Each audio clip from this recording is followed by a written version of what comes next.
to a safe distance and started requesting additional resources, including our SWAT team, crisis negotiators, and drone pilots. From that point, once those resources were in place, crisis negotiators attempted to make contact inside the residence. They were able to make sporadic contact inside that residence over the course of several hours. As this incident progressed throughout the evening, we had additional resources from the Sacramento Sheriff's Office respond out to assist due to the prolonged nature of the incident. So earlier this morning, just before 3 a.m., the two individuals inside the residence, the suspect and the victim, emerged, and the suspect was taken into custody. What do we know about the victim, and how are they related? The victim and suspect were believed to be known to each other. Their exact relationship is still under investigation. The victim was uninjured, so that was good news. Is this a woman or another man? Two adult men. And so earlier, why did you think it was a hostage situation? Can you describe what led you to believe that somebody was being held under their will? Yes. Officers developed information and at one point did see an individual emerge from the residence with a firearm. They did develop additional information that there was one person inside the residence being held against their will.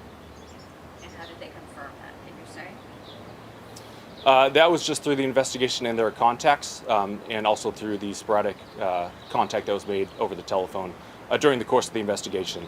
And when something like this goes for so many hours, what are the concerns, what are the fears as the hours progressed and nothing is solved? You know, when he didn't walk out after that many hours, what was it, 17 hours?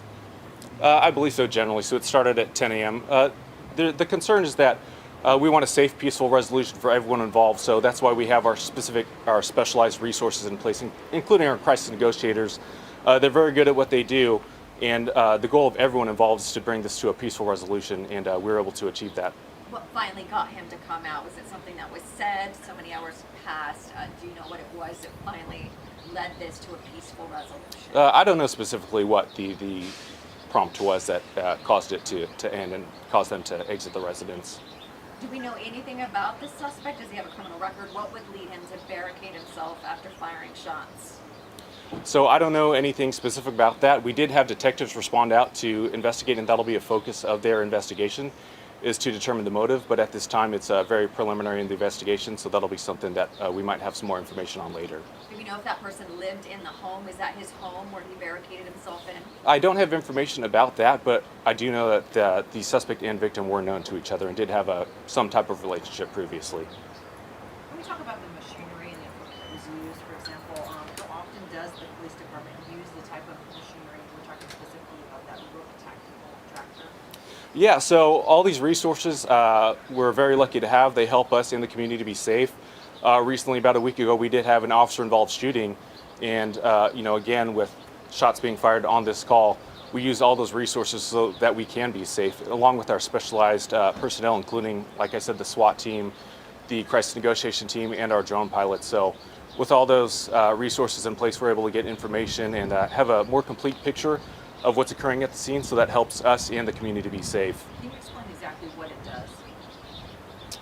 I'm sorry, what specifically? Can you explain exactly what it does or how it's used? Sure. So the ballistic vehicles, they have ballistic protection, so those protect us from potential gunfire at the scene and allow us to get in positions that we might not be able to without that ballistic protection.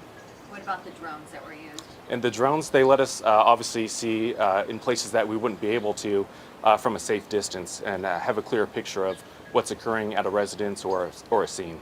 And in terms of the rook tactical tractor, why was it used in this specific situation, and how was it effective, to the best of without Yeah, sure. So again, it's just another piece of equipment that has ballistic protection. So again, it just allows us to get in positions where we can be safe and see things from a different perspective.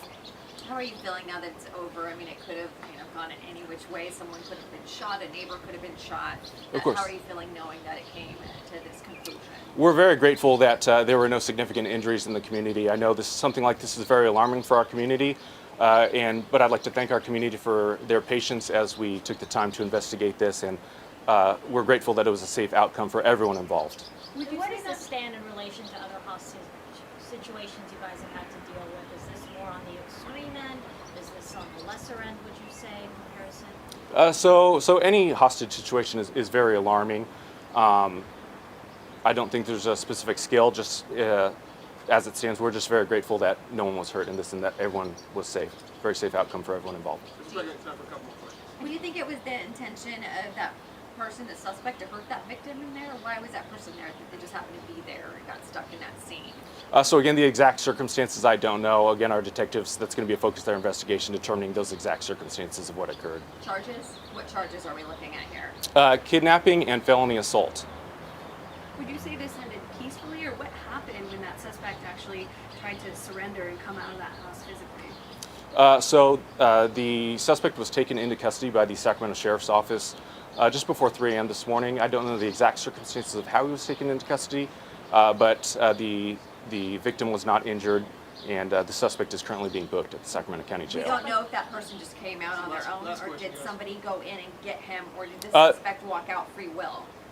They both emerged from the residence and were taken into custody The safely. negotiation, I mean, they worked long and hard, this was something for into the wee hours of the morning. How important is somebody who's nuanced and somebody who's like very skilled at that, ongoing for hours and hours and hours to bring them to fruition safely? It's very important. Our crisis negotiators are trained in the de-escalation techniques and crisis intervention techniques, and those are critical in an incident like this where there are hostages and people are at risk. Is this person known to law enforcement? Do we have an age or anything about this suspect?